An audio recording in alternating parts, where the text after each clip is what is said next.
All right, I think we've got a good mass. Good morning. Thank you to everyone for joining us. I'm Kenny Fletcher, Communications and Media Relations Director for Chesapeake Bay Foundation.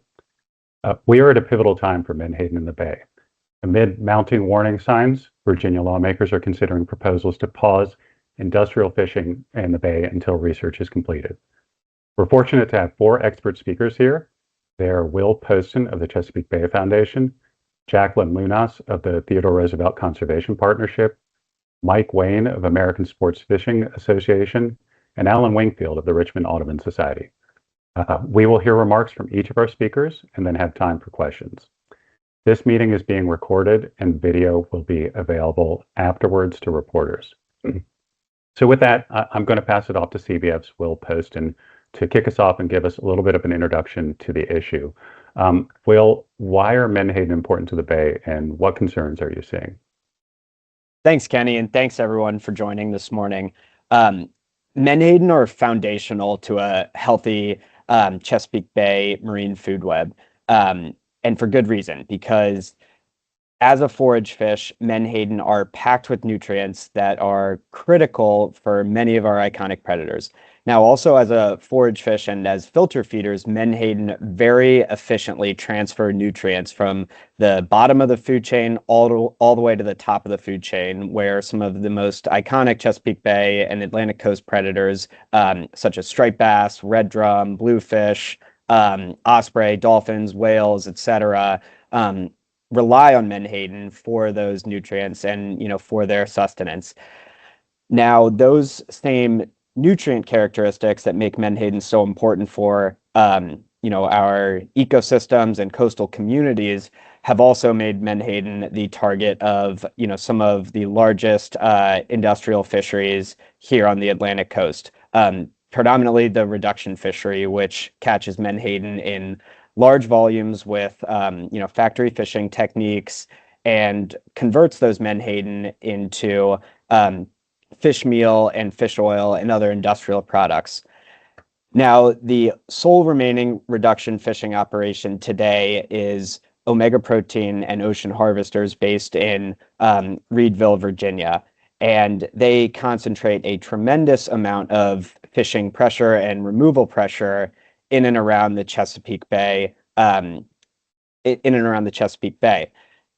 Now, this level of concentrated, highly efficient removal has long fueled, legitimate concerns around the sustainability and, ecological impacts for the Chesapeake Bay.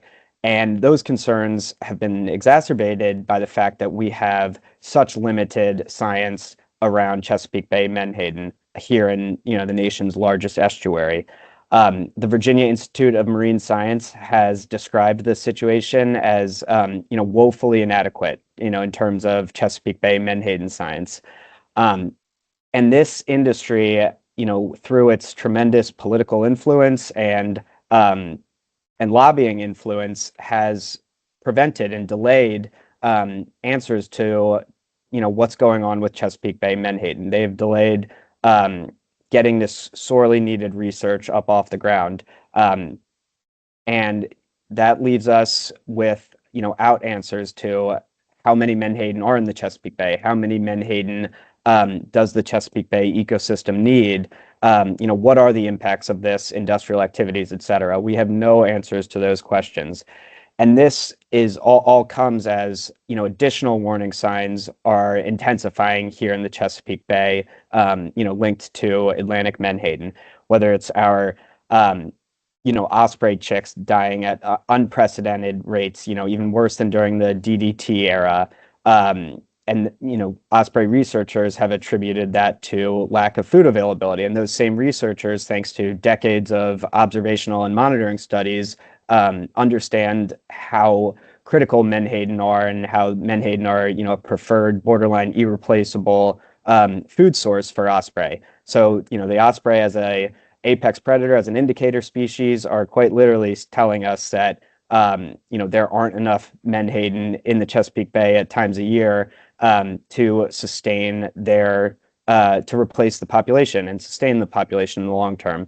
Additionally, our small scale Chesapeake Bay watermen that catch menhaden predominantly for crab bait and other uses, they are seeing their landings and catch rates, decline significantly, upwards of 80-90% in some cases.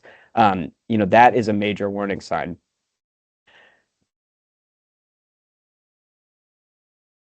Additionally, what we've found in Virginia is amid these warning signs, there's overwhelming public support for action. 92% of Virginians want to see more menhaden left in the Chesapeake Bay just to support the ecosystem. And 79% of Virginians support pausing this industrial fishery inside the Chesapeake Bay until, some of these scientific uncertainties are addressed. So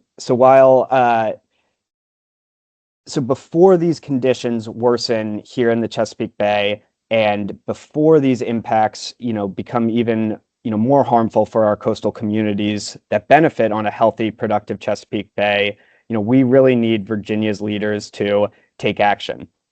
Menhaden are a shared public resource that benefit all of the Commonwealth.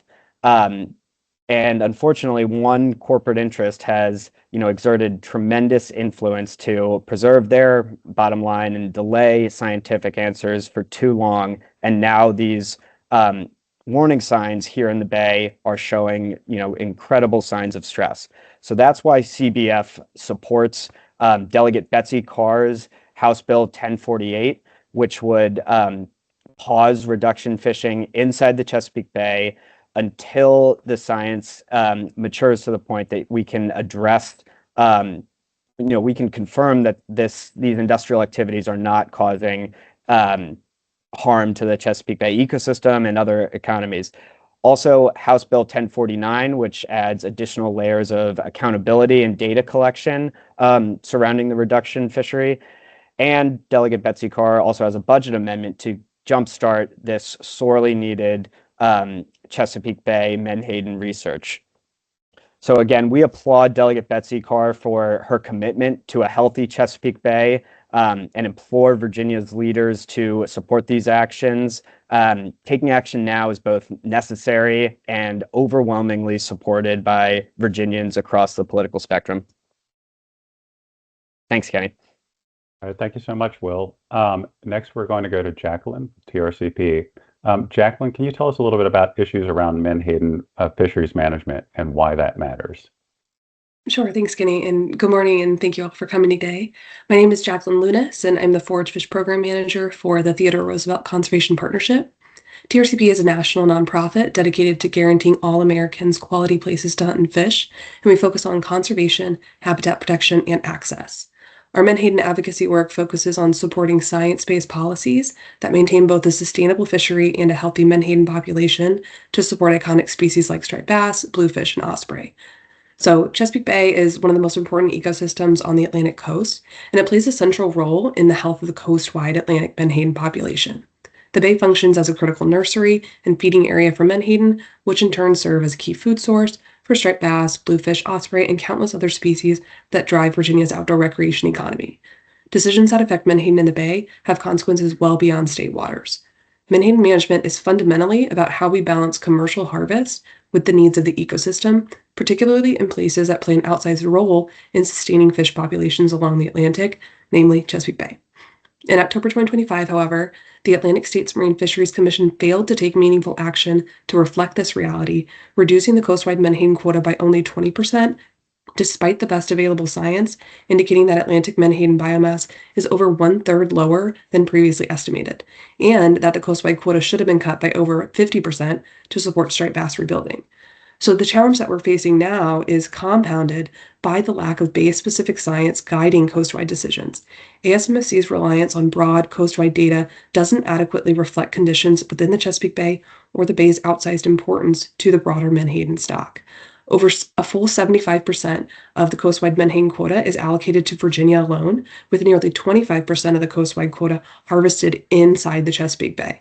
Without localized data, managers cannot reliably determine whether current menhaden harvest levels in the bay are sustainable or whether they're contributing to localized ecosystem stress.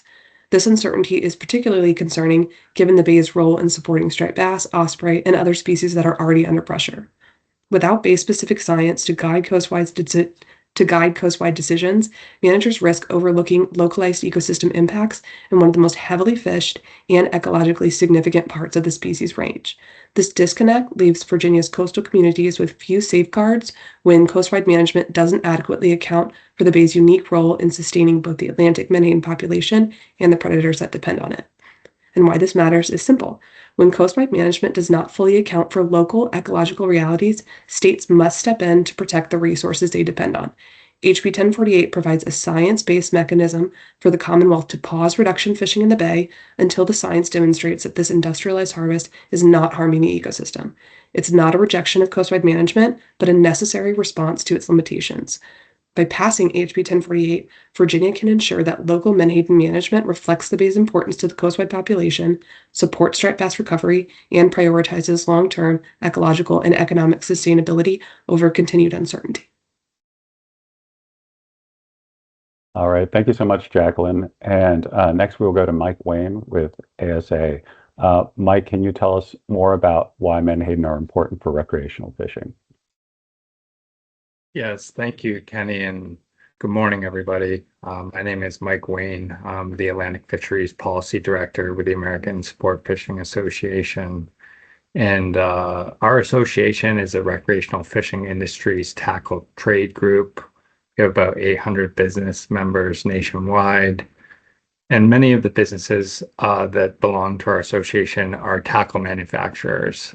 These are businesses making recreational fishing equipment like rods, reels, lures, lines, basically all the equipment you use to go recreational fishing. And so our mission is to advocate for the sport fishing industry and recreational fishing access and promote sustainable fisheries through science-based management. And so menhaden is really a focal forage species for the work that we do to accomplish that mission.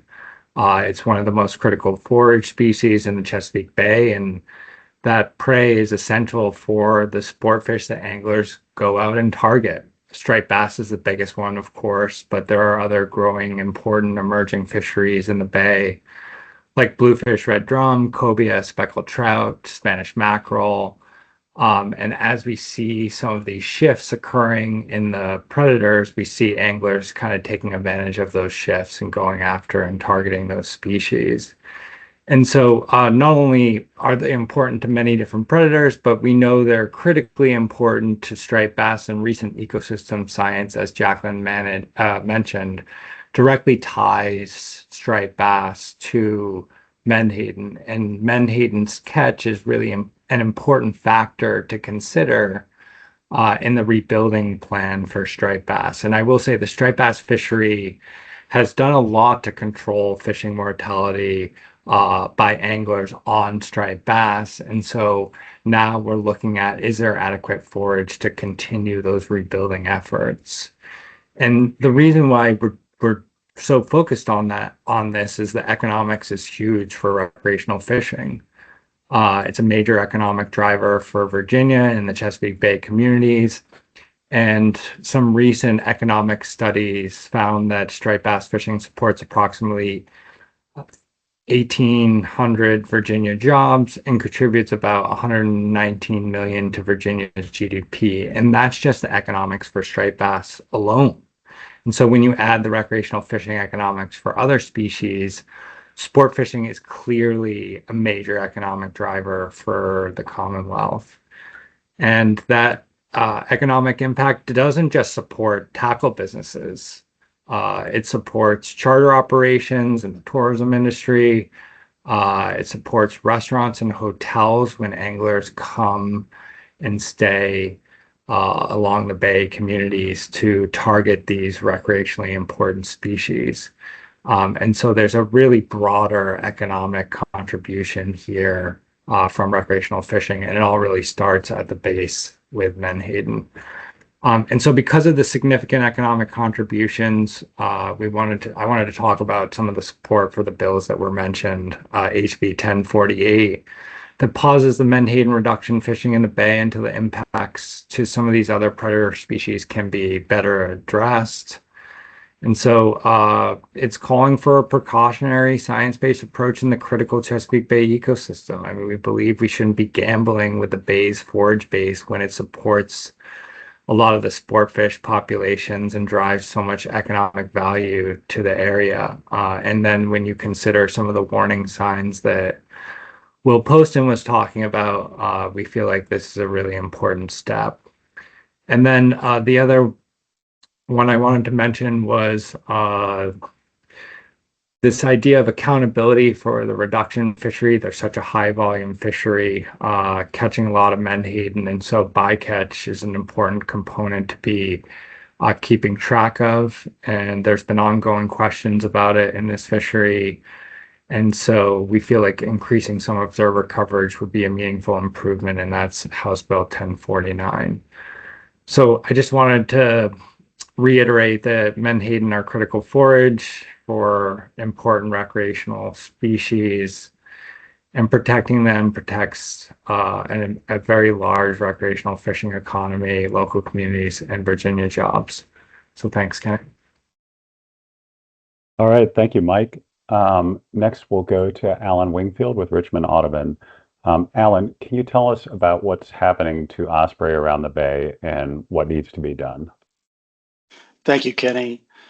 What the osprey are telling us is that the current situation in the bay, with massive menhaden industrial fishing allowed, is not sustainable. I'm Alan Wingfield, president of Richmond Audubon Society, and a longtime birder.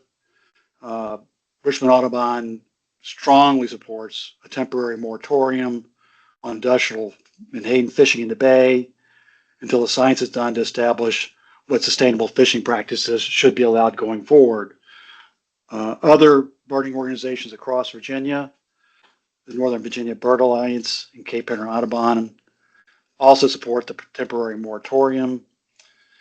And the reason for this strong support, among others, is focused on the osprey and what the osprey are telling us. Specifically, there has been a series of studies of osprey populations of breeding success in the bay over the past few years.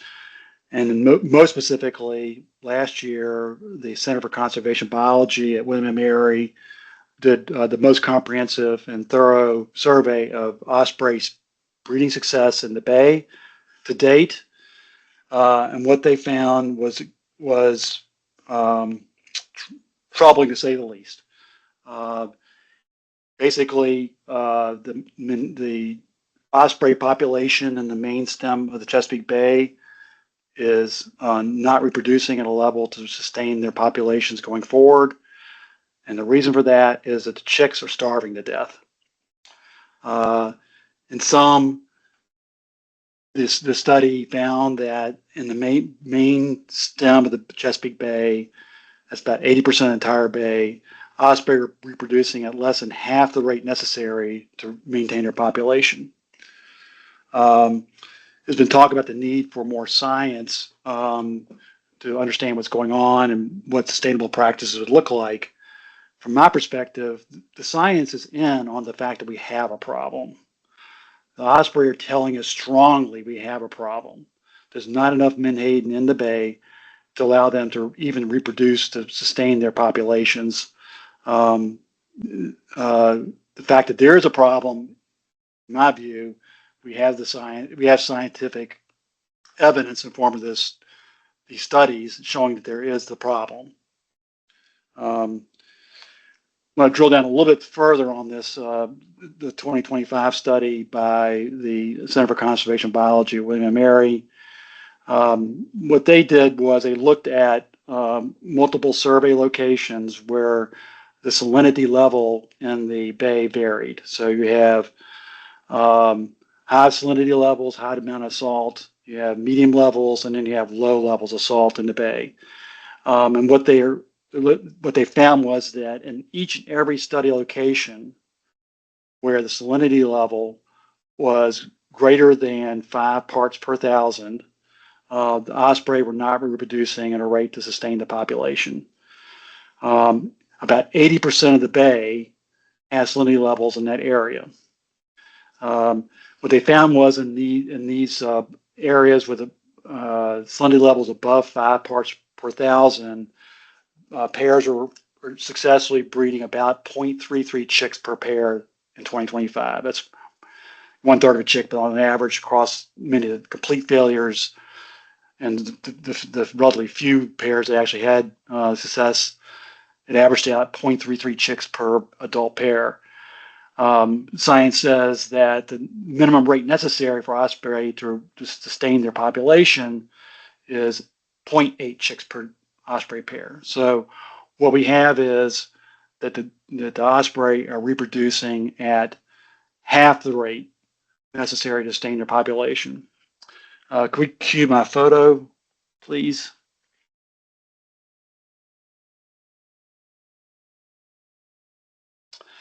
So what we have here is a photo of a dead chick that was starved in the nest in 2025. This was taken of a nest in a high salinity area. And this chick was the third of 3 chicks in the nest who each sequentially starved to death in 2025. This picture was taken as part of the survey done by the Center for Conservation Biology in 2025. You can take the photo down.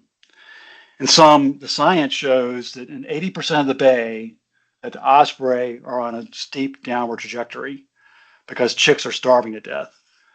So what is the cause of the starvation? The immediate cause is lack of menhaden. Osprey in the main stem of the bay, where the salinity levels are high, depend on menhaden as a primary food for the chicks. As mentioned before, menhaden is a unique resource for the birds and other predator species because it is a rich source of lipids. In fact, the lipids in the menhaden are about twice as much as you would get from other types of fish. So the parent ospreys are simply not finding enough menhaden to feed their chicks. So why have menhaden become scarce for the osprey? I would submit that, again, it's not hard to connect the dots. There may be multiple causes, but industrial scale reduction fishing that takes millions of pounds of menhaden out of the bay every year must be assigned some large degree of responsibility. And it's certainly the thing that we can control in the short run while we deal with the crisis. So osprey are a magnificent symbol of the bay. It's a very popular bird with non-birders. I go to cocktail parties and talk to non-birders. Osprey is one of the birds that they bring up and talk about. I don't know how many conversations they have with landowners to talk about the reduction in osprey they see in the offshore landowners along shorelines. They talk about the reduction in the number of ospreys seen. I've heard many stories of abandoned nest sites and failure to reproduce. And moreover, the bay is a critical incubator for ospreys. Approximately 25% of the entire North American population of osprey breed in the Chesapeake Bay area. Meanwhile, the osprey are also, as mentioned before, an apex predator. So they sort of tell you what's going on at lower levels in the food chain. And what they're telling you is that there's a crisis in the bay. There's a crisis for them. And there's a crisis for menhaden. Richmond Audubon Society and other birding groups, such as the Northern Virginia Bird Alliance, Cape Henry Audubon Society, have said that the time for action is now. We know the problem. We know an immediate stopgap solution, which would be a temporary menhaden moratorium, while the science figures out what the long-term response would be to generate a situation with a sustainable menhaden population that serve all the multiple interests: sports fishermen, crabbers who need it for their bait, the birds, people who like to look at the birds, as well as the menhaden fishing. So bottom line is HB 1048, which I understand now could be stand corrected, is coming up for a critical moment in the General Assembly on Monday, in the subcommittee meeting of the Chesapeake Subcommittee of the House Agriculture, Chesapeake and Natural Resources Committee. That's on Monday. That's a critical moment for this legislation. You know, Audubon Society strongly supports that committee reporting it out favorably and the General Assembly proceeding and approving it each step of the way to get it enacted into law. Thanks. Thank you so much, Alan. I'm going to pass it back to Will for a few closing remarks. Will, can you tell us why now? What makes this moment important? Yeah, I'm happy to, Kenny. I think we've heard a lot from all of my colleagues on the panel this morning. And the bottom line is we don't have scientific answers to guide the sustainable management of this fishery at present. We don't have the science to determine what is causing some of these changes. And the reality is the Chesapeake Bay is facing a multitude of stressors, whether it's climate change, pollution, development, what have you. There are a host of stressors facing the Chesapeake Bay already that unfortunately resource managers cannot effectively control. So amid these stressors and amid these warning signs, the only real way that resource managers can efficiently relieve stress on this Chesapeake Bay ecosystem is by ensuring that there are more Menhaden available to the Chesapeake Bay throughout the year. And unfortunately, that means controlling when and where this incredibly important forage fish is removed out of the nation's largest estuary.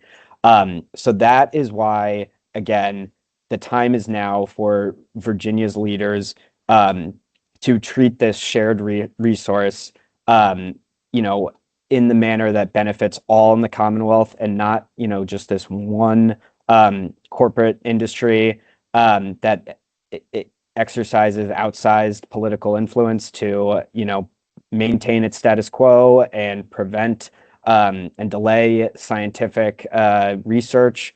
The time to leave more Menhaden in the Chesapeake Bay, to allow the Chesapeake Bay to recover and thrive, is now. And again, CBF implores Virginia's leaders to support these bills and, get on the road towards addressing these scientific uncertainties so that we can guide the sustainable management of this resource for the future. And again, this fishery, by protecting the Chesapeake Bay estuary, does not put this fishery and the town of Reedville out of work. Already, the majority of landings occur outside of the Chesapeake Bay. So this policy and these proposals do nothing to limit the quota potential and the harvest potential, but rather reinforce the need and the need to protect the Chesapeake Bay ecosystem. So I will leave it to that, and I'm sure we'll have some questions, but thank you again, Kenny, and thanks to all my panelists. Thanks, Will. Thanks to all of our panelists. We will open it up for questions now. If you have a question, you can you'll see a Q&A section at the top of your screen there. So just click Q&A, type your question in there, and I'll go through them with our panelists. If you have a specific person who you want to direct your question to, please note that in your question. I'll give all our panelists chances to answer. So if somebody answers and another person wants to chime in and add additional information, you may hear from several folks in the response to your question. So with that, I'll give it a couple seconds just for you folks to members of the press to write their questions in the Q&A section.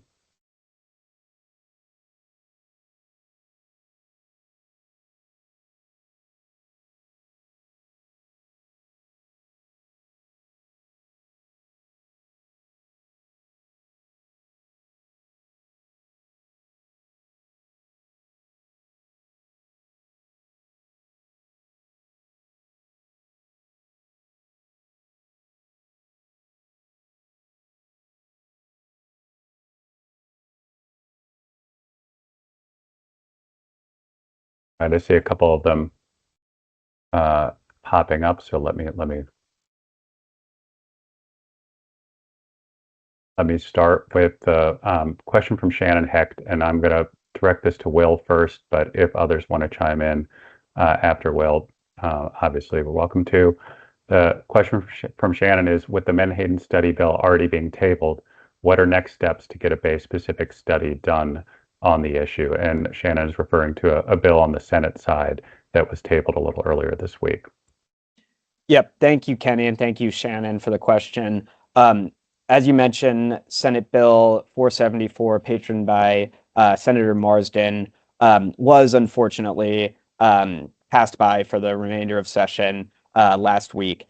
Now, that bill would have established a Menhaden Science Fund, and CBF was disappointed that the Finance Committee did not, move this bill. That being said, there still remain opportunities to fund and jumpstart Chesapeake Bay science, which again is a critical. It's critical to understanding both what is going on in this estuary and to inform future sustainable fisheries management. So that being said, Delegate Betsy Carr currently has a budget amendment that would support and initiate Chesapeake Bay Menhaden science to the tune of $1 million for this year. So it would get, kick the VIMS cooperatively designed VIMS study plan off the ground, and we can start doing some of this critical work to address these, mounting and intensifying uncertainties. Additionally, I'll add that there was $2.5 million included in a federal minibus that was signed, very recently by the president. Those funds will flow from the National Marine Fisheries Service to the Atlantic States Marine Fisheries Commission, who will then hold a competitive bid process and solicit RFPs to conduct Chesapeake Bay Menhaden research. So the ASMFC process will certainly involve a longer process, and some of those details are still being ironed out. But there are dollars flowing to address these scientific needs. Right. Thank you, Will. I'll go next to the question from Lauren Hines Acosta. I think this is something maybe Jaclyn might be able to address, or Will, but do you have any stats that outline how much reduction harvesting takes place outside of the Chesapeake Bay, and where could we find that information? Yeah, I'm happy to take this question. If you want to put the map up on the screen, this might be a helpful visual for you, Lauren. So we do follow landings every year. NMFS is responsible for providing total landings, and ASMFC every year they publish a fishery management plan review, and they indicate how much landings are happening by state in different areas. So this is a map of fishing effort in the 2025 season in and around bay waters. The fishery does go north as well. They go all the way up to Delaware Bay and off state waters in New Jersey, and they do fish up there as well. But this is kind of just a zoomed in look of the Chesapeake Bay in particular. So we found that ever since the bay cap was put in place in 2006, about 40-ish% of landings are inside of the Chesapeake Bay, and about 60% of landings are outside in Virginia state waters and in the ocean. And that's just kind of generally the average that we see. Exact landings for the Chesapeake Bay reduction fishery on its own are no longer publicly available, but we've found that, again, ever since the 2006 bay cap was put in place, Omega Protein has never fully filled their bay cap quota, except in 2019, where they exceeded the quota by 129%, and they fell out of compliance with the fishery, with ASMFC and the Secretary of Commerce.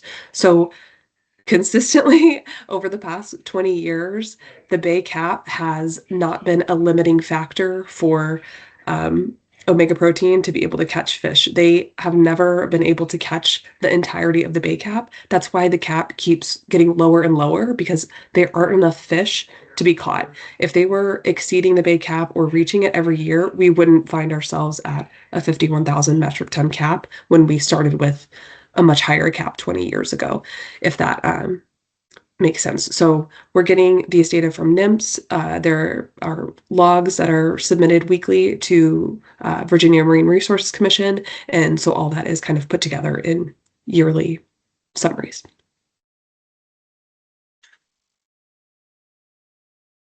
All right, thank you, Jaclyn. I'm going to go next to a question from Catherine Hafner at WHRO. It's about the journey to get here, and Catherine references the fact that for several years in a row, funding for Chesapeake Bay specific research has been denied. She asks, are you sick of waiting? Is that the feeling here? And also asks, how would these bills work together? For example, if the bill adjusting quota passed, but the ban did as well. I'll throw that out to the group. Maybe, Will, you can give it a first shot, but our other panelists may have things to add as well. Yep, happy to. Thank you for the question, Catherine. And you certainly capture the challenge and the frustration well. Looking at any industry that has there aren't many examples of a large industry in this nation's history that have consistently delayed or prevented public-facing science. They've never done that in the interest of the public. Let's put it that way. So the fact that we've had such concentrated, high-volume removals of this keystone forage fish in the nation's largest estuary that serves a nursery ground for countless species, both in the Chesapeake Bay and throughout the Atlantic coast ecosystem, without adequate science has, fueled concern and questions about the sustainability of this practice for decades. And since over the past 3 years, when there have been bills to fund this science and they've been consistently delayed, when the industry has utilized its extensive and influential lobbyists to delay the funding and initiation of those studies, it makes matters worse. We know we need to have this science and do this science, but again, the warning signs are mounting to the point where the Chesapeake Bay ecosystem needs relief in the near term while those scientific questions are being sorted out, and we can, and until the science is completed to where we can, let science-informed fisheries management guide this fishery in the Chesapeake Bay ecosystem. And Kenny, I can jump to the next question or let others jump in, whichever you prefer.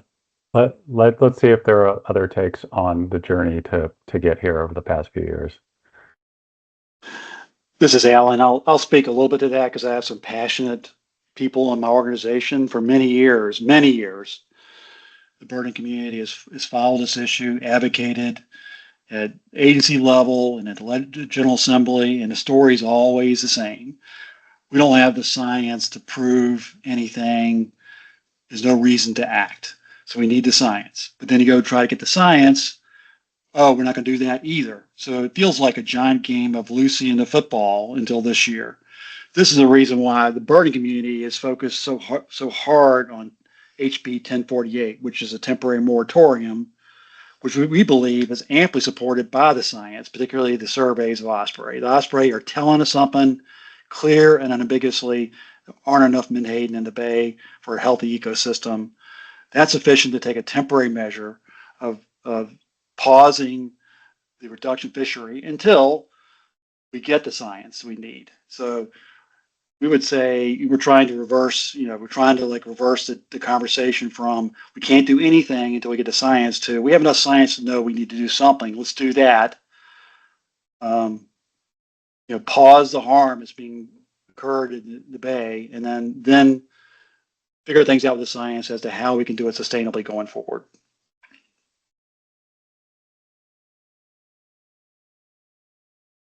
Thanks, Alan. Let's go to the second part of the question of how those bills would work together if the quota adjustments passed as well as the moratorium bill. Yeah, Kenny, here at CBF, we are viewing all of Delegate Carr's Menhaden bills as complementary. And specifically to 1049, we see the quota period as being a longer term protection to be in place under the assumption science is going to develop sustainable fishing levels in the Chesapeake Bay. So the quota periods could be an added layer of protection to ensure that industrial fishing is not is not concentrating too heavily at certain times of the year, like we're seeing with the osprey. They require menhaden from May, June through the summer to nourish their young. So it is a way to spread out that fishing effort and removal pressure. And the other thing I would add to, and Mike from the American Sportfishing Association mentioned this. 1049 also requires 10% of reduction trips to carry a fishery observer. That is critical data and information on catch composition and catch volume that currently is not being collected by Virginia.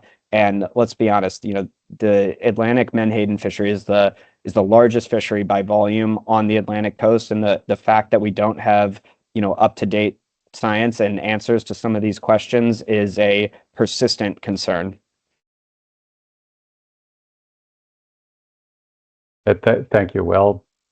Let's go to the next question from Forbes, which seems like a new tough stance on this question. Are we hoping that Virginia's new governor under Virginia's new governor, there will be a greater chance for positive action on menhaden? And maybe we'll start with Will, but if Mike or Jaclyn want to chime in as well, they can go after Will. Yeah, we are, at CBF are certainly, hopeful and looking forward to working with the Spanberger administration when it comes to menhaden conservation. There's a host of ways the Spanberger administration can support the need to acquire and develop Chesapeake Bay menhaden science and take action to conserve more menhaden in the near term. And CBF remains fully focused on working with her administration. Thank you. Well, we'll next go to a question from the Bay Journal. I'm going to pass this maybe to Jaclyn first. It's related to ASMFC. ASMFC is going to consider distributing or reducing harvest of menhaden in the Bay in its spring meeting. Are CAR's bills supposed to complement or act as a backup to limitations proposed to ASMFC? Sure. So I would say these bills are hopefully going to complement whatever ASMFC comes up with their draft addendum process. So the way ASMFC works is as long as each state is complying with whatever's in the fishery management plan, they can be, so to speak, more extreme if they want to be. So case in point, every other Atlantic state besides Virginia has basically outlawed reduction fishing for menhaden. That's not part of the ASMFC's fishery management plan. They didn't say, oh, every other state can't have a reduction fishery. Other states decided that they wanted to prioritize menhaden conservation over, this industrialized harvest. So if Virginia chooses to pause the fishery and prioritize science and then see what the science says and move forward with a more sustainable fishery in the future, as long as that's within ASMFC's management umbrella, then that's complementary. So if Virginia wants to, move forward with more conservation measures, or if they wanted to even reduce their quota ahead of this draft addendum process that ASMFC is doing, they have the ability to do that. As long as Virginia is complying with the fishery management plan that ASMFC sets out, then everything is gravy. All right. Thank you, Jaclyn. And any additional remarks from our panelists on that? Kenny, I just wanted to combine sort of the previous question about the new governor and tie it into what Jaclyn just talked about at the Atlantic States Marine Fisheries Commission, and just remind folks that one of the individuals that serves at the Atlantic States Marine Fisheries Commission and represents the state of Virginia is appointed by the governor. And so I think there's also opportunity not only within the Commonwealth for the new administration to participate in this process, but also at the regional and coastwide level through the ASNRC and the appointment that the governor has on that commission to make some of these decisions on that broader scale. Thank you, Mike. Let's go to the next question, which I may direct to Will to start at least. It is how we'll work with House and Senate leadership to support funding for the state study. Yeah, the way I'd kind of answer that is, we are seeing tremendous public support for Menhaden conservation and Menhaden science throughout the Commonwealth. Whether it's our grassroots level advocates going and meeting with their decision makers and sending emails. We know that Virginia's elected officials are hearing a lot about this issue. And frankly, are hearing renewed interest in this issue from some, new perspectives. Predominantly, the advent of the Osprey reproductive challenges has brought a whole new, stakeholder group into this issue. The other response I'd have is, there's never been novel public opinion research in the Commonwealth when it comes to how Virginia should treat and respond to Menhaden. And what we saw earlier this in the fall of 2025 was overwhelming public support across bipartisan lines, across just about every demographic, overwhelming support for Menhaden conservation. And that is an important consideration that all of Virginia's legislators should take, that, nearly everyone in the Commonwealth supports conserving this resource. And it is time that the way Virginia manages this public resource reflects all in the Commonwealth, and not just, the short-term interests of this corporation. Thanks, Will. Any of our other panelists? All right. I just saw that Charles also asked could anyone explain how the reduction fishery may affect the carbon pump in the bay, as a follow-up.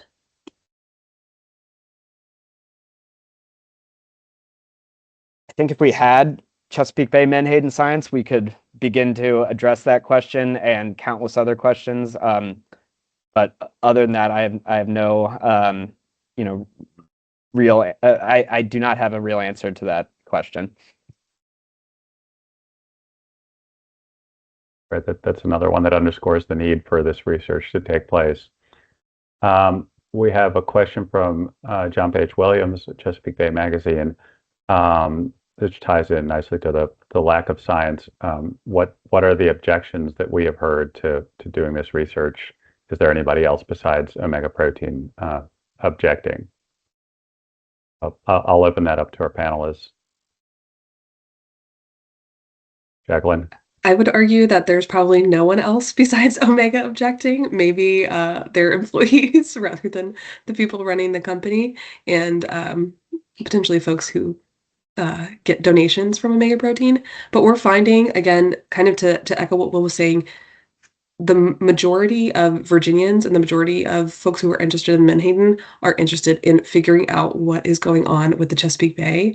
There's no reason to deny the science. Every other fishery is guided and managed with the best science possible, and no other species have we ever heard of anyone saying, we don't need the science, there's no reason to look into this, we should keep flying blind with our management. It doesn't make sense. This is the largest fishery on the Atlantic. It's Virginia's largest fishery. It's the Chesapeake Bay's largest fishery. There's no reason to deny the science anymore. It's just mismanagement on the part of Virginia. We can't be guessing what's going on with Menhaden and hoping that the coast-wide scale that we're working with now, as far as data is concerned, is sufficient to deal with the problems that we're seeing in the Chesapeake Bay. So to answer the first question, Omega's specific objections are more likely to do with their own data.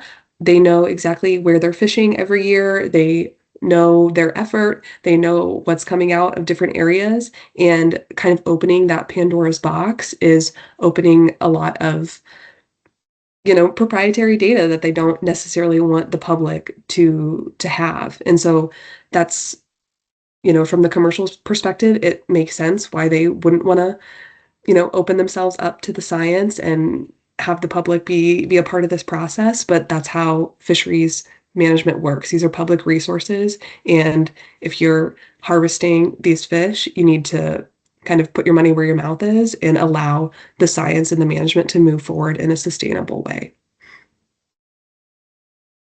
Thank you so much, Jaclyn. And any other thoughts on that? I would just emphasize how important it is that this science gets done in a credible fashion. I think a lot of what you've seen from the industry is delay tactics and trying to, add their level of control to how this science is conducted. And, that is not how, credible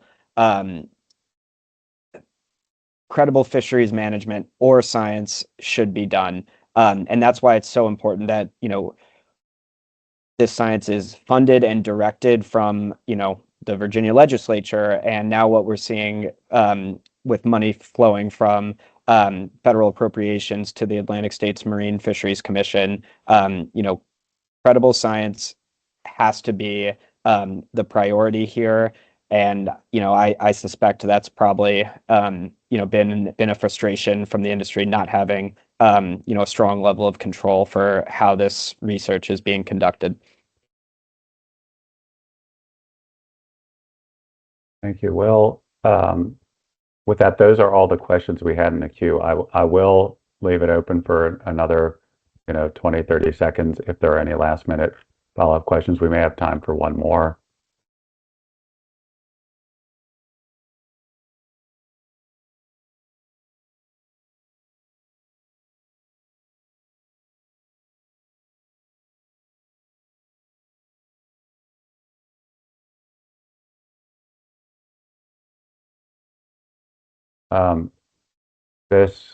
We have two more. We'll try and cover these quickly, and then wrap up after these two. First one we got in was from Catherine at WHRO. What are your thoughts on the research roadmap announced by scientists and industry last year? That is a nice compliment to the question we just did, and I see Will's ready to answer it, and then we may go to other panelists. Thank you, Catherine. The research roadmap announced by SEMFIS and the industry late last year, while it does include very strong Chesapeake Bay scientists, we view it as nothing more than a delay tactic. We had a science plan that was cooperatively developed with the Virginia Institute of Marine Science, with representatives of the reduction industry, with representatives of the bait fishery, with representatives of the conservation community and recreational fishing interests. They all came together and agreed to the VIMS Menhaden study plan.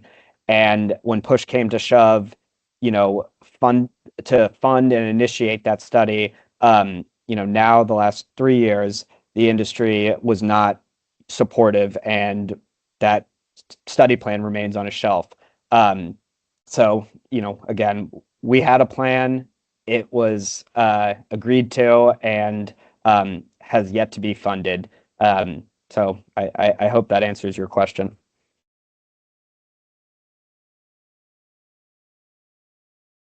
All right. This last one from Louise at Forbes on federal support in general for the Bay. I think beyond the Menhaden issue, that might be a little outside the purview of this panel, but we're happy to link you up with other experts at CBF, Louise. But given that, I don't know if Will, you might want to recap a little bit more about the NOAA funding for the Menhaden research, just to take care of that part. Yeah, the expectation is the $2.5 million that was included in the CJS appropriations package will flow to the Atlantic States Marine Fisheries Commission, who will then stand up a work group to shape out how this money will eventually flow to various academic or flow to a contractor to carry out this Chesapeake Bay Menhaden science. And the expectation is that it will focus on the VIM study plan. However, exact timelines and details are still being worked out. And I think we can expect additional details from the commission in the coming weeks, months. All right, thank you, Will. We had one more come in that I'll just address quickly before we close out. Did the Trump administration send out a video calling out Omega? I think it was last summer. Yes, there was a Truth Social post of a video expressing concerns about industrial fishing in the Bay and omega protein. And Charlie, we can get you a link to that if you're interested. With that, I'll close out for questions. We're coming up right about an hour here. I want to thank all of our panelists for participating today. I especially want to thank all of the members of the press who are taking their time to attend, to do their research on the issue, and to cover this really important matter, especially ahead of the subcommittee vote or decision that we're expecting on Monday. And I will be around. If we have follow-up questions, I can connect you with any of our panelists as well. So please reach out to me by email or phone later today or Monday if you have further follow-up questions. So thank you again, and I'm wishing everybody a great weekend.